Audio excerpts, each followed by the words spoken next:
You wanted the best. You've got the best podcast. The hottest podcast in the world.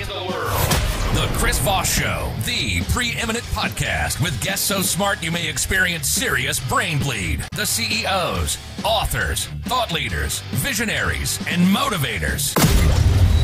Get ready. Strap yourself in. Keep your hands, arms, and legs inside the vehicle at all times, because you're about to go on a monster education roller coaster with your brain.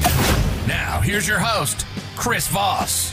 Hi, this is Voss here from the ChrisVossShow.com, the ChrisVossShow.com. Welcome to the big show, my friends. And now a man who thinks pants are completely overrated.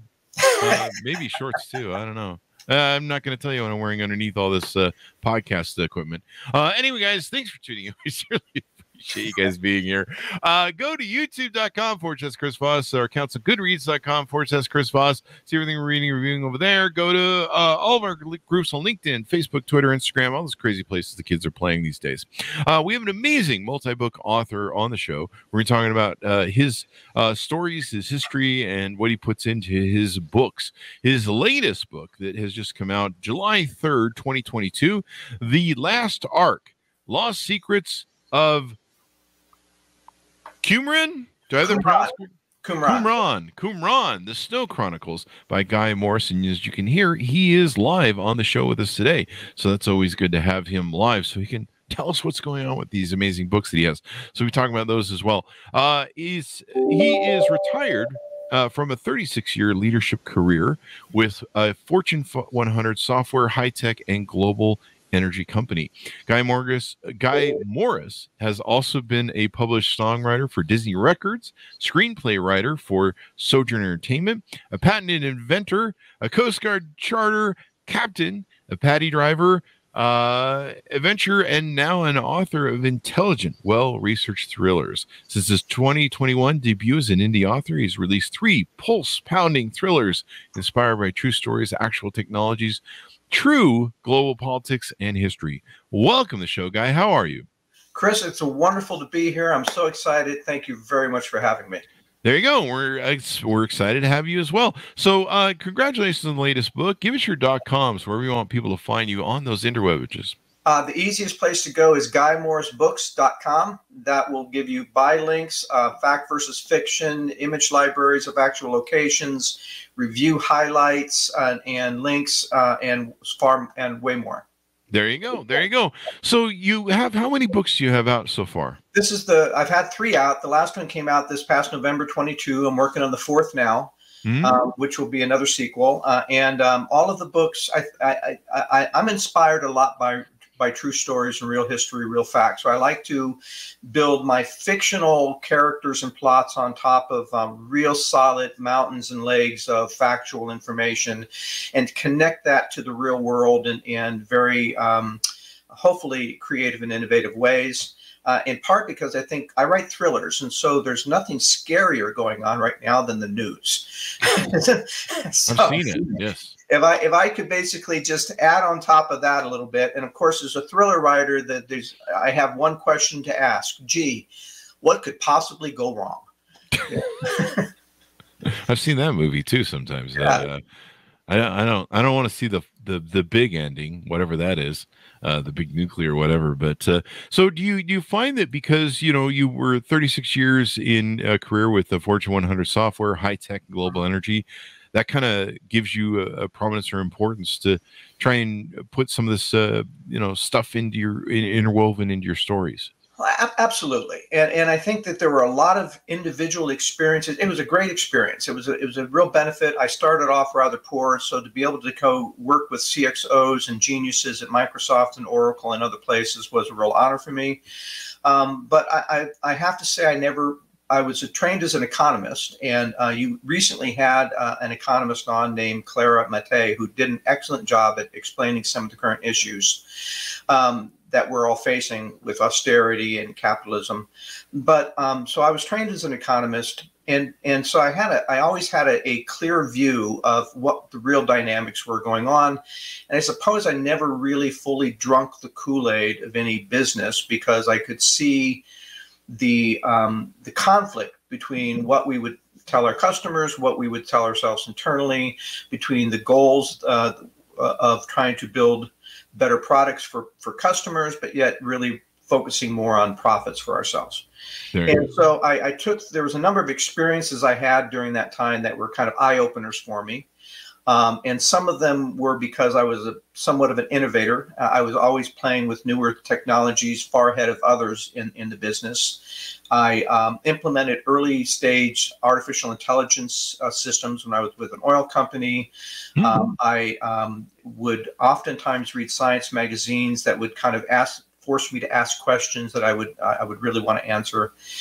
And I think the inspiration for the Swarm and the Last Ark started years ago when I discovered a short Associated Press article.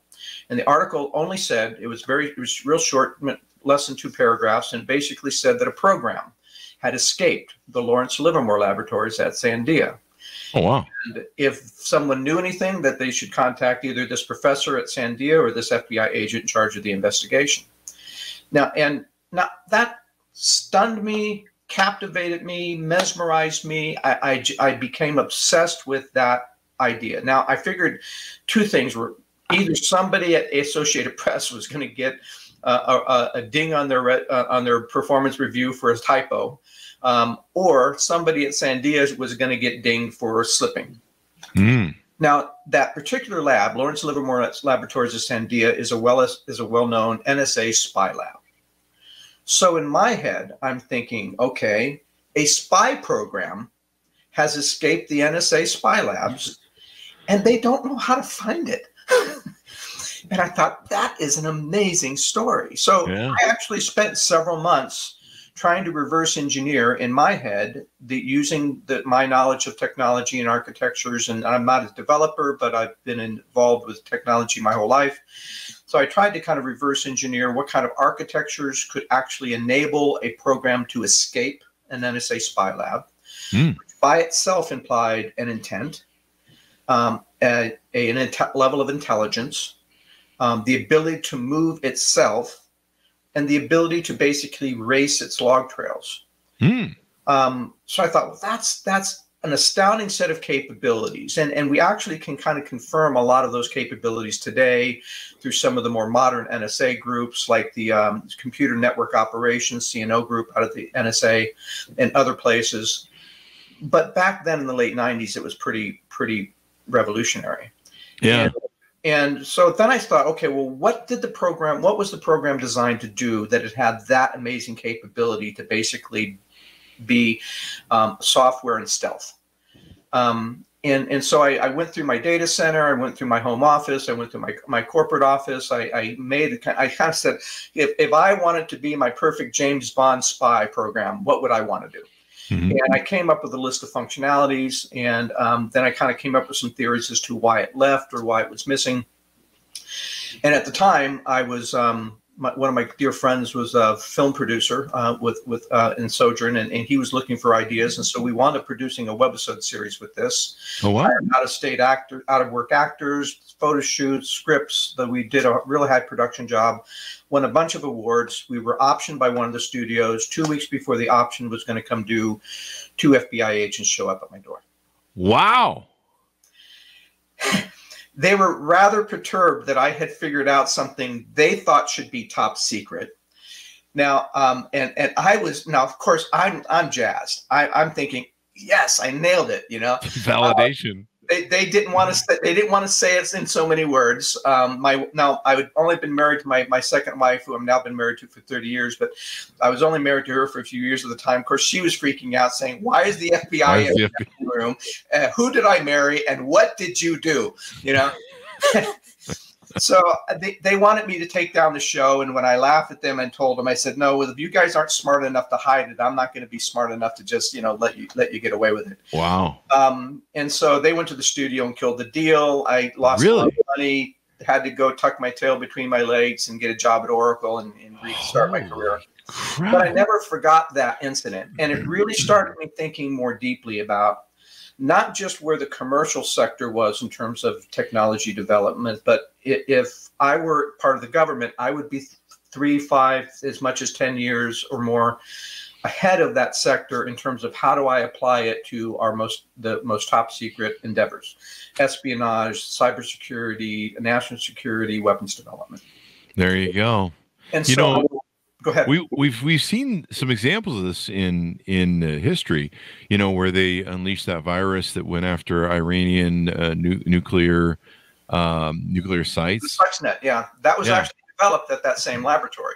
Yeah, and then we've seen some of the rumblings out of, I don't know if I'm pronouncing this correctly, but Planeteer Technologies, the software company in the thing. And some of the things, I mean, even like discussions about AI now that are being talked about. Elon Musk has his comments and some of the stealth things. But yeah, I think at one point with the Stuxnet, yes, with that virus, one of the problems is it started getting loose from Iran, and then they're like, oh shit, we got to protect ourselves from our own virus, right? We do have a tendency, and I think that's one of the themes of my books, is that right now our technologies are advancing faster than our ability to control them, either morally or legally. And that has some real significant implications on society and domestic stability and peace in a number of things.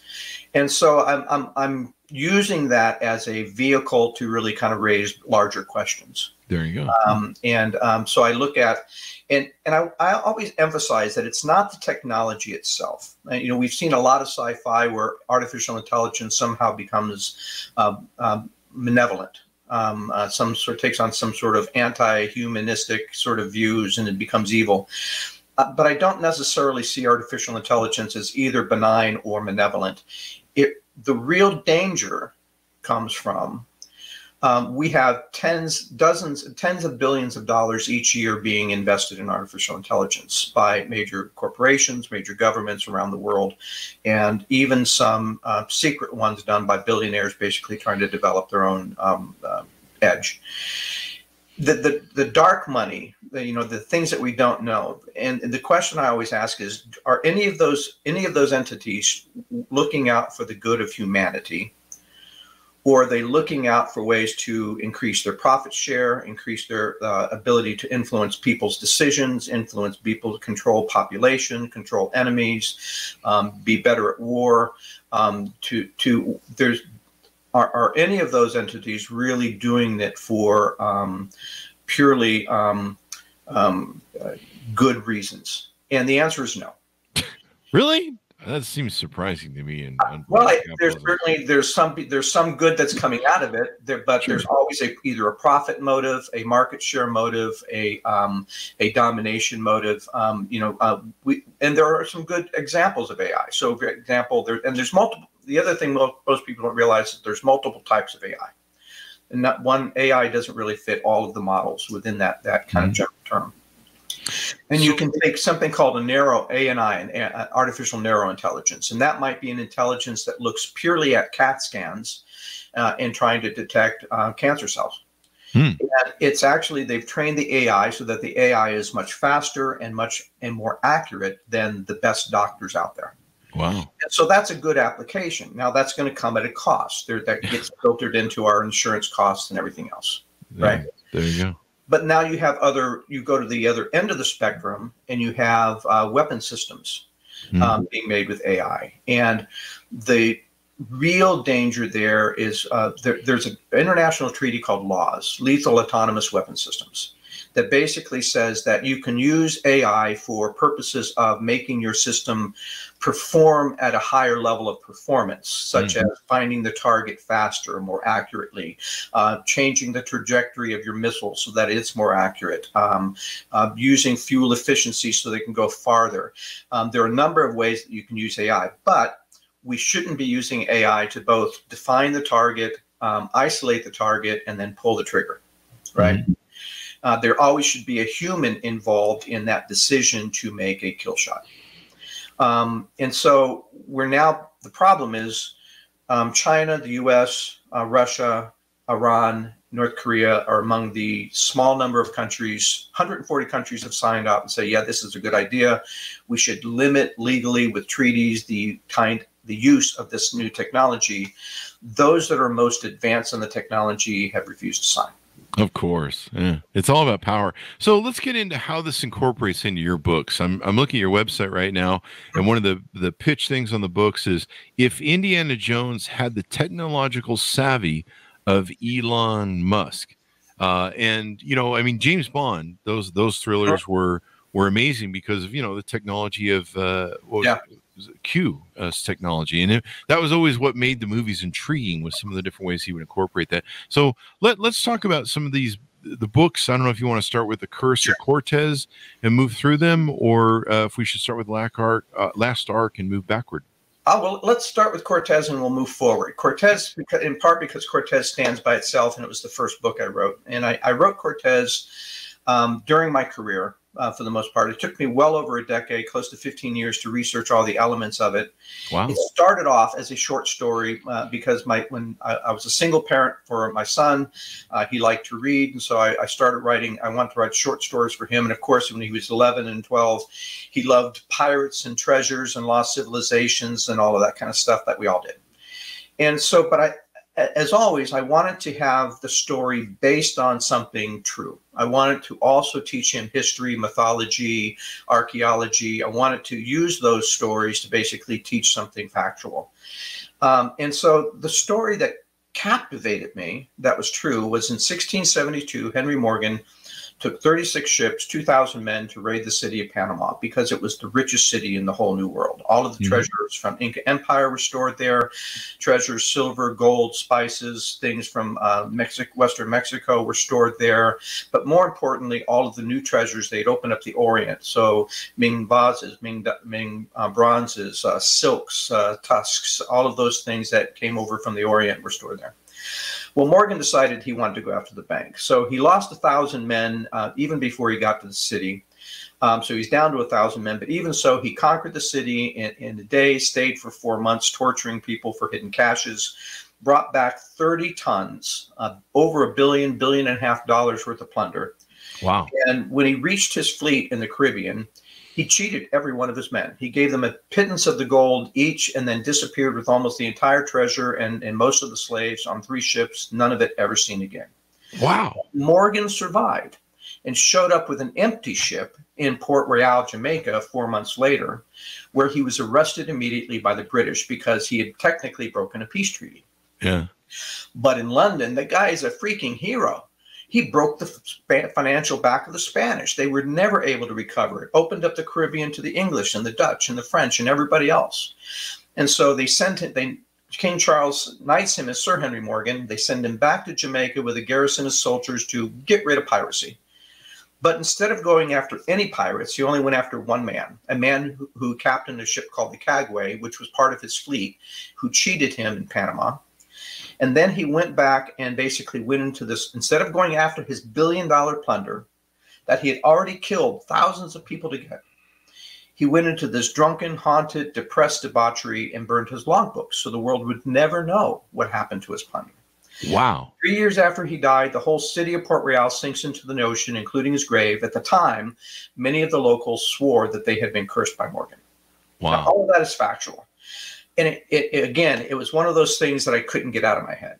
I wanted to find out 2 things. One, really hard to lose, harder than you think, to lose 30 tons of stuff, 3 ships, and 500 bodies without somebody finding something. Exactly. In fact, I discovered the guy who did, and I'll get back to that in just a second. Huh. The second thing I wanted to find out is what happened to Morgan. What traumatized him so deeply? What scared him so profoundly? What made him just shake in his boots and give up $1 billion? That's a lot of plunder to give up when he had the ships, the power, the manpower, the ability to go after and get it. And even if he had to pay off the men who helped him, there was plenty there. And then wuss out to the point where he would burn his logbooks.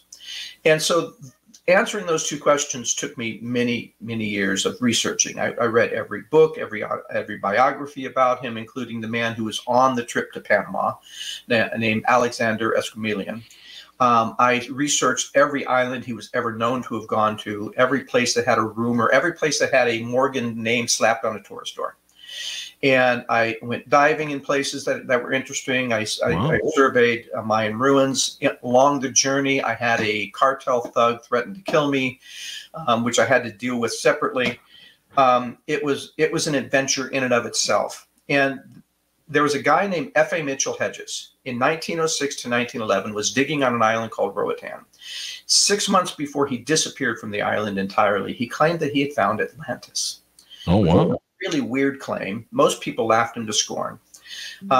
Several months later, he disappears. Now, the islanders at the time thought that he had died. You know, it was a very treacherous island. He was exploring caverns and caves. He was off treacherous reefs. Maybe he fell overboard. You never know. Well, he shows up in New York a few months after that with $6 million of 1911 dollars. So it's like 250 million or more today. Wow. Of newly smelted gold. So he'd smelted it down so nobody could tell the origins of where the gold had come from. And when they asked him where he found the gold, he lied to them as well, just like Morgan. He wouldn't tell them. He basically gave them a story that they knew right away was a lie. He wouldn't really change his story. He went to England, bought a castle, and wrote his memoir called Danger My Ally. I read that too. Oh, wow. And in the memoir, he never described how he found the gold on Roatan, nor would he describe what he found, what he was also famous for, which is finding the crystal skull. Huh. So that became a fascinating story for me. And I started researching the island of Roatan more. And it turns out that Henry Morgan's uncle, Edward Morgan, had conquered it 30 years before that from the Spanish and turned it into a raging pirate base. And so Morgan knew the island well. And it was a volcanic set of islands, actually. They're now called the Bay Islands off of Honduras. It used to belong to Belize. And there's volcanic lava tubes and caverns and all kinds of things, many of them now submerged. To this day, the locals refuse to go to some of the caverns on the east side because they claim that they're haunted by evil spirits. Oh, wow. Now, that connected me to something I'd read about Morgan, which was that he was hyper superstitious. So something happened that really scared him deeply. Now, as it turns out, that island has conquered all the indigenous people on the island were massacred 100 years before by an Inquisition Spanish massacre. Mm-hmm. That massacre ended a 2,000-year pilgrimage to the island before anybody bothered to say, why are people canoeing 50 miles out here? What's so special about this place? Huh. There were some ancient Mayan, they weren't Mayan, but they were ancient markers on the island that were pre-Mayan. They were so old they really couldn't read them, so they didn't really know what they were for, but there was something about the island. I ultimately connected the pilgrimage to the island by studying geology and a number of other things in Mayan mythology to the 5,000-year Mayan calendar and the origins of the Mayan creation myth, which I believe is tied to the Younger Dryas asteroid event. So after learning all of this incredible epic history, and when I studied their creation myth, it led me into studying their end of the world prophecies written by a prophet named Shalam Balam, who actually predicted that the Spanish would come 25 years before they arrived. Mm-hmm. And so this was all just a real incredible adventure for me. So rather than writing sort of this, 100,000 word or 500,000 word sort of epic journey from across thousands of years of history, I decided to basically create modern characters who had a family history on the island and sort of create an action adventure thriller that, as you went through the actions or the events within the plot, that you would discover and uncover these things and connect these events together. And that was really kind of how that story came out. And as I said, it took me so long to research that by the time I finished doing it, my son was grown. So it was no longer a children's book. And so I thought, well, that's good because it's way too much to put in a children's book. And that became the backstory for The Curse of Cortez. There you go. And so you bring it to modern times, and you have a character. Tell us about the character and what they're involved in. It's a family. Sophia Martinez is what she believes is the last of her family name. She was orphaned as a child too. Her parents both died tragic deaths, and her family's been under this supposed curse. for many generations. And she's a modern woman. She's a tour operator. She has the internet. She, even though her culture really is super superstitious, she's half Garifuna, she really hates it. She hates all that stuff and wants this shadow off of her head because she thinks she's the last one of her family. And so when an earthquake destroys part of the family home, it uncovers a number of ancient relics that she doesn't really understand, one of them being a blood-soaked logbook of an Inquisition executioner named Cortez, based on a real person.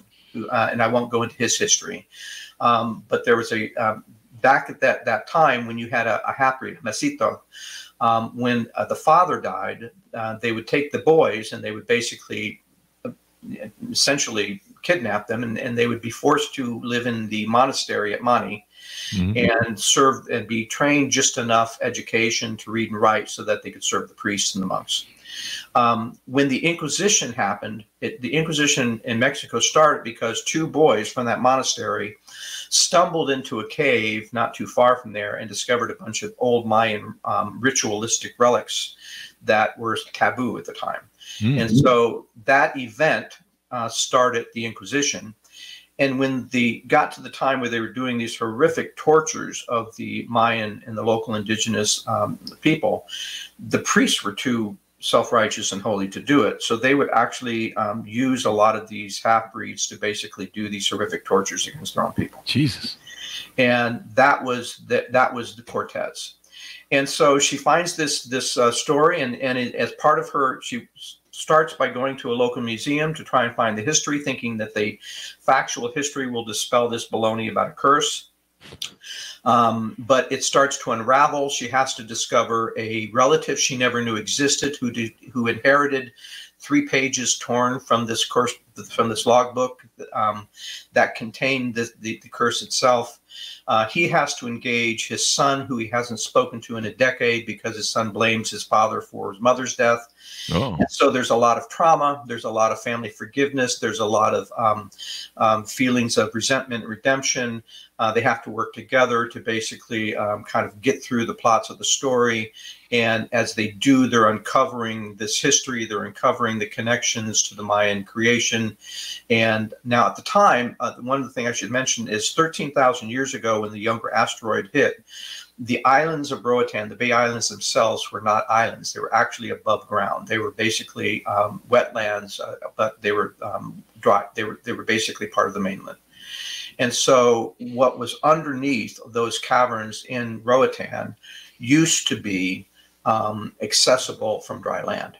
And in the 60s and later in the 80s, there were a number of roads carved into the coral in Belize and off of Honduras that led directly out into the ocean for miles until they got too deep. And I believe that those roads were part of that culture that actually created that. Now, a number of researchers, including Graham Hancock and others, have talked about the cultures in Americas and elsewhere prior to the Younger Dryas event. And we've seen cave paintings, or basically on a wall in Colombia, that go back 20,000 years. So the Mayan creation myth says that that the world was created, destroyed 3 times before the Spanish arrived in 1514. And so I finally realized that the Mayan calendar, which is 5,000 years long, is part of what they call an epoch. And if I followed those epochs back, the second creation in the Mayan creation myth says that it was destroyed by a horrible fire and flood.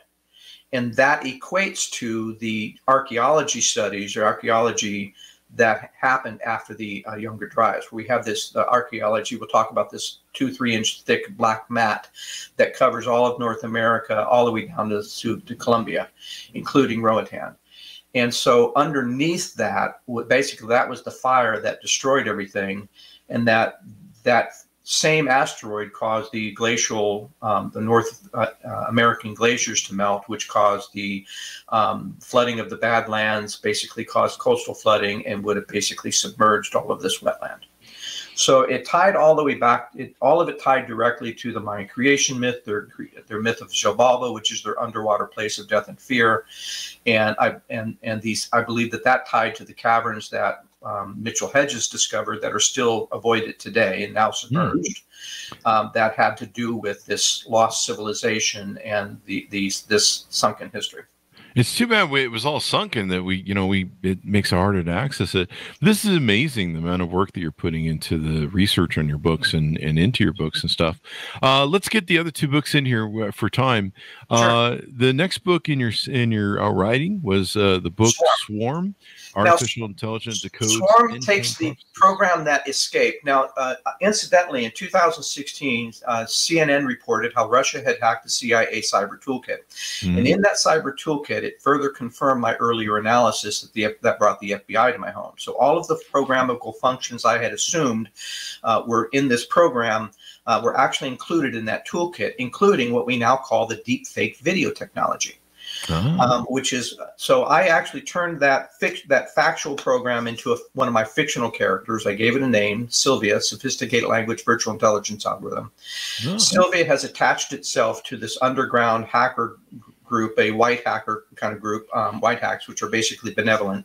And a character, and the main character there is he goes by the name of Derek Taylor, but Derek Taylor's not his real name. It was actually the name of a friend who was killed in an explosion that was meant for him after he had hacked a Bilderberg Illuminati server.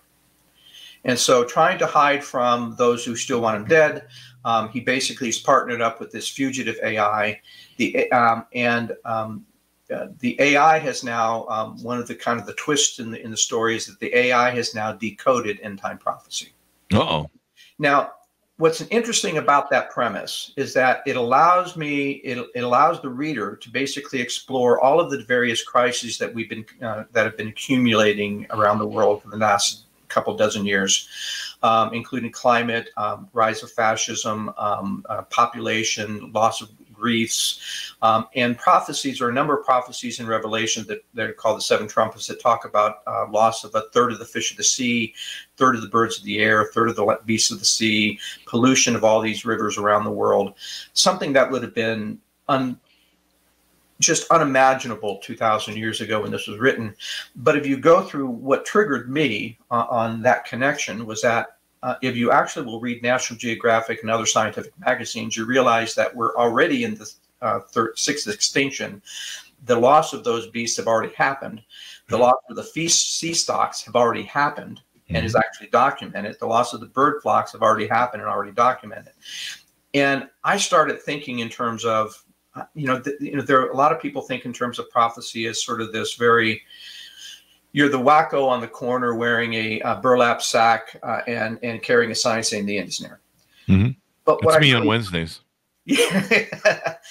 Well, I started saying, well, is there a more objective? And then if you listen to a lot of pastoral or biblical teachers, there's a lot of they focus on the allegories, and frankly, I found a lot of the interpretations had a lot of cultural, religious, racial, ethnic biases in it, and how they interpreted the allegories. But I realized that I could look past the allegory and look at the actual results that happened, and I could tie those results to a factual, documented event.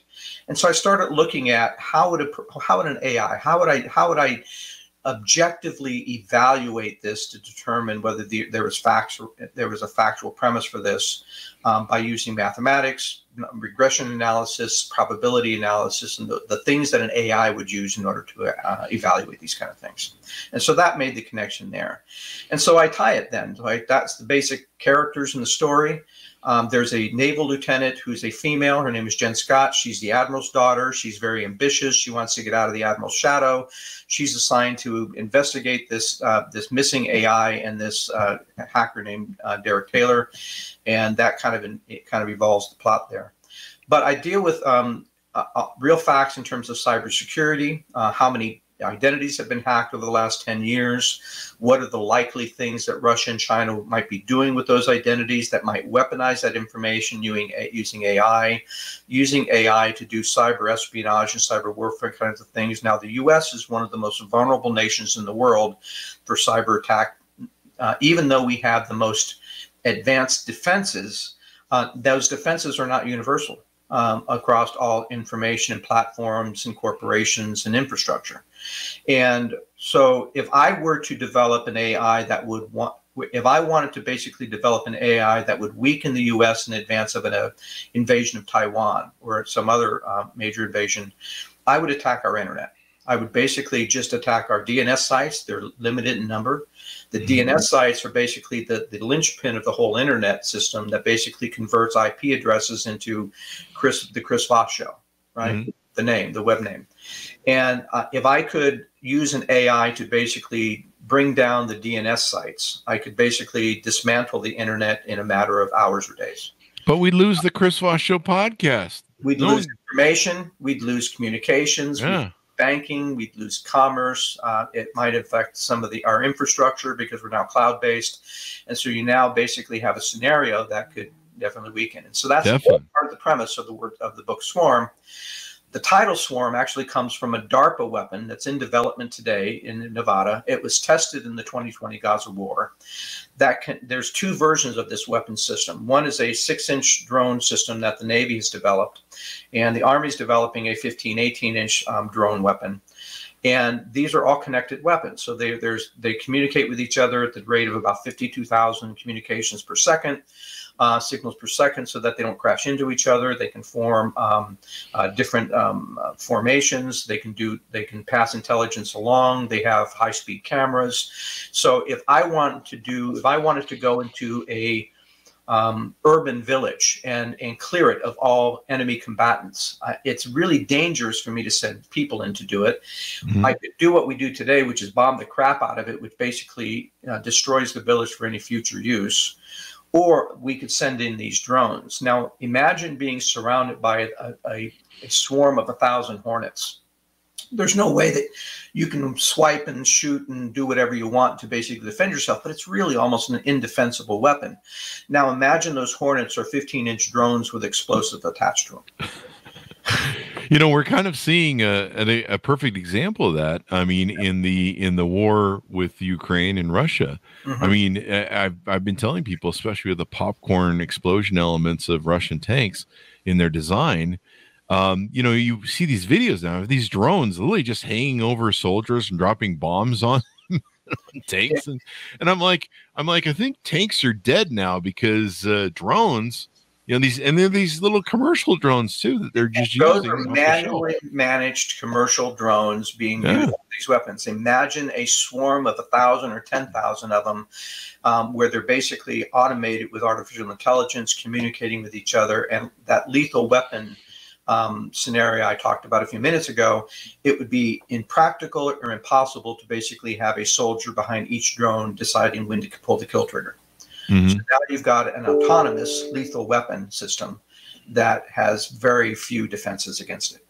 So that's the premise. That's the structure around which Swarm is built. Now, the last arc is the second in the series. It deals with all the same characters. It goes through, at this point, our hero, Derek Taylor, is now a fugitive, made so by Jen Scott. He's now looking for the program Sylvia has gone missing again, and has left him a bunch of breadcrumb clues. And tying back to this concept of prophecy, Sylvia basically leads him to discover a number of things, which are true. Now, part of it goes back to a prophecy that talks about a third temple, which for many, many years I thought was practically conceptually impossible to happen given the politics and the archaeology and everything in the region. And then I discovered something. So I started investigating, well, are there any facts on the ground that exist today that could possibly lead to that scenario with a little bit of speculation? So the name the last arc comes from two arcs in history. One is the Ark of the Covenant that's been in Ethiopia. It was actually there for 900 years. It left Israel 2,600 years ago. It was on Elephant Island for several hundred years until the Romans destroyed that temple. Then it was taken to Ethiopia, where it was in synagogues until the Templars came through and moved it into churches. Long factual history. There's archaeology behind it. It's really been there. Most people don't know, and that's been studied. Graham Hancock done specials. Other people have done specials. But in January 21, The Ethiopian army and a militia stormed the city of Axum and basically massacred 750 men, women, and children at the church where the Ark was kept, including the Guardian. The Ark was stolen and sold on the black market. Wow. So the last Ark speculates who in the region has the money, the power, and the influence and the desire to have an ancient Jewish relic. That ties into a second Ark. In the 1960s, there was a copper scroll found in the city of Qumran, or outside in the caves of Qumran, where all the other Dead Seas were found. Mm-hmm. Different than the Dead Sea Scrolls, which were all found in alabaster or clay jars, rather. It was found in sort of this fake mud wall, so it was basically hidden. I don't even think the people who wrote most of the Dead Sea Scrolls even knew it was there. Wow. And in this pre-Babylonian Proto-Hebrew type of language. And this story actually is confirmed by a story in Second Maccabees. So it's confirmed in the Jewish tradition. But in the scroll, turned out, it took them years to unravel it and clean it and decipher it. But it had 64 locations where temple priests before the Babylonian invasion had hidden tens of billions of dollars worth of temple treasures. Wow. And in the 64th location, there was a second copper scroll that described where Jeremiah hid the Ark of Testimony made by Moses. For 50 years, no one's been able to find any of those locations. They were all looking in the city, assuming it was in the city of Jerusalem, but Jerusalem had been destroyed and rebuilt so many times, they thought, well, we'll never find it. Well, about 6-7 years ago, an American, ironically, came along who was an investigator, and he actually decoded all 64 locations underneath the ruins of Qumran itself. Wow. Which the original Qumran goes back to the Babylonian Empire era. And so he convinced the Israeli Sanhedrin, which is their kind of priestly group for a third temple, to get interested. They got the Israeli Archaeology and Antiquities group interested. They went out and they did metal scans on each of these locations and found non-ferrous metals in every one of them. They dug down about 2 or 3 feet, even though the scroll said that they had to dig down like 9 to 12 feet. But then they said, well, we didn't find anything. They covered it up and they tried to squelch it. They didn't want the rumors to go out that there was treasure there because Qumran is part of the Palestinian West Bank on the Dead Sea. Okay. If Israel tried to dig there, they would lose everything. It would go into this military warehouse. It would be tied up in a tribunal. They would never see anything ever again. It's like the last scene of the Indiana Jones movie all over again. Yeah, where it goes into the warehouse and forget it. It's lost again now. Another 2,000 years before we find it.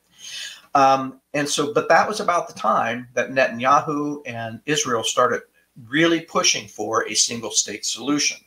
Mm-hmm. So under the premise that under a single state solution is the only solution where they could actually dig those treasures out of Qumran and actually own them, including how to get to the Ark of Testimony made by Moses. Wow. So that's extraordinary. Those are some of the factual pieces. I also include the solar winds hack in the story and how the solar winds hack was the most dangerous hack in our history. We've spent billions of dollars defending against an external attack on our infrastructure. The solar winds was an ingenious hack because it has moles within the software industry that included this virus within a normal software update. 18,000 corporations, 8 major U.S. agencies all had these updates, and it was discovered by accident 9 months after the update had occurred. Wow. We still don't know for sure. They can't find any incidents of the program disabling anything. They can't find any incidents of the program stealing any information, which tells me it was there to add information. Ah. That's important because a RAND Corporation study that went to the DoD in 2019 said that one of the top 10 risks that we have in our national security is what they call AI data poisoning. So AI is based on tons and tons of data. For example, the ChatGPT software that just came out has 175 billion individual data points. The next version of it will have 100 trillion data points. Jesus. But if I can start introducing bad data into that mix so that I could eventually cause a sabotage of that AI, and we have AI running our infrastructure, our national security. Many of our submarines and nuclear power plants are run by AI because it's more efficient than using humans. If I could basically introduce that sabotage, it's an untraceable form of sabotage. Oh, wow. So I bring in all of these things into the mix, and then I add a speculative scenario of a former U.S. president. He's unnamed. He's just a fictional president, but he's under criminal indictment. And rather than going to trial, he flees to Saudi Arabia, where he declares asylum, where he and his buddy, the Crown Prince, restart a peace deal for political theater using one of these arcs as a incentive to basically start to have peace with Israel and build a third temple. So we've kind of blended from the original Swarm into the last arc, right? There was somewhere in here we moved from that, because I was gonna try and make sure we siloed that. So we were, and this is the last arc is part 2 in your SNO Chronicles. What does the SNO stand for? SpyNet Online. There we go. About SNO. So we call it SNO. It's an underground group of, and the way SNO is structured is it's people from all walks of life, some spies, some bankers, taxi drivers, business people, every walk of life are basically the informants of this program that escaped, is basically using its deepfake video technology to basically create relationships with individuals as sources of information into the real world, what is considered the analog world. And so there's tens of millions of people within SNO. Most of them don't even know that they're talking to a computer. And most of them, even the people high up in the organization, don't know who all these people are. So it's essentially a worldwide set of confidential informants, as it were, basically in relationship with this computer or the hacker, Derek Taylor, who goes by the alias Flapjack. And so they have relationships with these people, and they're trying to basically go after the world systems that are dominating them. Bilderberg, World Economic Forum, IMF, basically these globalized systems that are making the wealthy wealthier while making us more subjective to the wealthy. There you go. And so it's dealing with climate change, population. It's trying to deal with all these other crises that are facing us, but doing so outside of the normal governmental structure. I wanted a hero that was different than your typical CIA, Navy SEAL, FBI, trained to kill you 14 ways before breakfast, sir, to a sarcastic, smart mouth, sardonic hacker who just can't help but mouth off once in a while. And do the characters pass between both books? Is it the same character? Pass between both books, yeah. Okay. And so you're getting more character development as there. Now, none of the characters really, they don't understand what Sylvia is trying to tell them with this prophecy stuff. They're all agnostic. It doesn't have to do, it strips away the dogma and the doctrine and looks at more, it's a vehicle to look more at the incredible levels of correlation between things that were prophesied that would happen in this time frame and things that are actually happening. And tries to get people to ask questions and have thoughts about, well, what does that mean? What kind of personal choices does that really drive me to have? And what personal choices will it drive the characters to have? And how do they evaluate their careers and their future and their plans and wealth and things of this nature relative to that idea? Now, on some levels, I try to argue that, every study I've ever read is consistent. The death rate's 100%. Wow. The question is how we live, right? We're all going to face that one way or another, whether it comes from a catastrophe or natural causes. If we knew that we only had a certain amount of time, how would that change our perspectives and choices in life? Yeah. Right. And so the use of prophecy is a way of saying prophecy is not so much about how God will destroy humanity, but it's describing how humanity will do that to ourselves. And if we see that coming, how would that change our priorities and our choices as individuals? Yeah. And really, it only can happen at an individual level, because many of these things are motions or trains that we can't stop. Well, you've incorporated some amazing things into this where These are things that are being talked about. I mean, we just had Davos, and the biggest topic at Davos was the chat.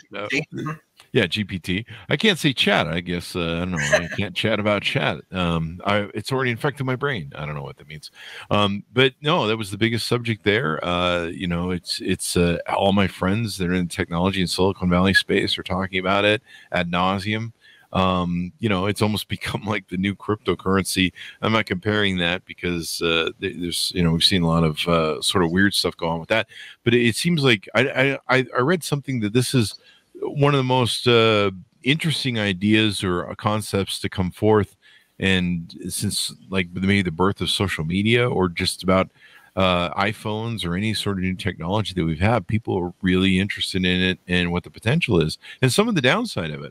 Some of my friends are, they're copywriters. They're people that do PR and write ad copy, and they're kind of freaked out a little bit right now because they're being told that they might be out of job. Yeah, implications for misinformation and propaganda are high. We're already seeing GPT being used to develop malicious software. Oh, wow. So it's basically an AI writing more software. And one of the concepts I deal with in Swarm and The Last Ark is what happens when we start having our AI technology advancing our quantum technology to create quantum AI. Quantum AI basically then solves problems faster and then feeds that back into the original AI. And what happens when this cycle of consciousness starts to accelerate? And there's a number of companies and individuals, something like Creative Machines Lab out of Columbia University and about a dozen others are actually working today on consciousness models for AI. And that's developing. So some of the chat GPT technology has been around for a bit of time. What's unique about ChatGPT is they've created an open model that just anybody else can come in and use and pose questions to. But the technology, which I incorporate into the Sylvia program, has been around for, it's accelerating extremely rapidly for sure. And it does have both positive and negative implications to it. And so we have to look at what's the nature of man, what's of the human nature to basically use this for good or for evil? And the answer is going to be a little bit of both. There you go. Great thrillers, great insight and technology that's being used. And so you're right on the cusp of what's going on in our world today. There was someone who, great reviews too, as well. A pulse pounding, grab you by the throat thrill ride. That's me on Fridays. Someone else wrote on the Ark that it's a great version between Tom Clancy and another writer. I seem to have lost Dan Brown. Yeah, Dan Brown and Tom Clancy were to write a book together, looked something like this, and they were convinced that both Clancy and Brown would be proud to call me a contemporary. There you go. Any final thoughts you want to share on people before we go out? Yeah, I'd love you to get the books and read, but ask questions, use it as a vehicle to basically think about the world as it is and make personal choices. And while I'm dealing with some very intense topics, I like to have characters that are smart, witty, warm, have good friendships. And so you're balancing out that humanity with the things that could happen. So you're not really ending with a dystopic type of feel. You're ending with a sense that you want to follow these characters through more adventures. And so it's been a great experience for me. I get to do what I love, which is research and get into really intellectually deep topics. But rather than talk about it in a rather dense non-fictional format, a thriller is the perfect format for me because I get to have an exciting plot and get you to turn the pages and get you to think. There you go. Guy, give us your .coms where you want people to find you on the interwebs, please. GuyMorrisBooks.com. It's pretty easy. And that will take you to buy links and everything else you'll need to know to ask questions. It gives you fact versus fiction. If I talk about programs being able to program themselves, I'll give you a link to an article. So all of these things that I'm talking about, they're not sci-fi. They're actually linked to things that are going on right now today. There you go. Well, thank you very much for coming on the show, Guy. We really appreciate it. Thank you so much for having me. There you go. And thanks to our audience for tuning in. Order up the books wherever fine books are sold. Go to goodreads.com/Chris Voss, youtube.com/Chris Voss, and all our groups on Facebook, LinkedIn, Twitter, Instagram, and all those crazy places. Thanks for tuning in. Be good to each other. Stay safe. And we'll see you guys next time. And that should have us out.